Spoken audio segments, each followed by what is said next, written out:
ఈ బ్లౌజ్కి silk లైనింగ్తో piping వేసానండి. చాలా నీట్గా వచ్చింది. పైపింగ్ వేయడానికి ఫస్ట్ అప్పట్ క్లాత్ అయితే బాగుంటుంది. తర్వాత సిల్క్ లైనింగ్ లాంగ్ ఫ్రాక్లకి వేసే సిల్క్ లైనింగ్ అయినా బాగానే ఉంటుంది. నేనైతే అదే వేసాను. చూడండి చాలా నీట్గా ఉంది. ఇది ఈ బ్లౌజ్కి శారీకి కలర్ వేరుగా ఉంది కదా, కానీ అది పవిడ్జిన్ కలరు. బ్లౌజ్ కలర్ ఒకటి.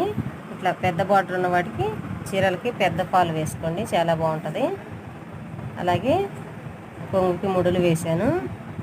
అది పోగులు ఎక్స్ట్రా పోగులు ఇచ్చారు కదా, అవి ఎక్స్ట్రా పోగులు లాగేస్తే ఇట్లా నీట్గా మంచిగా ముడులు వేసుకోవచ్చు.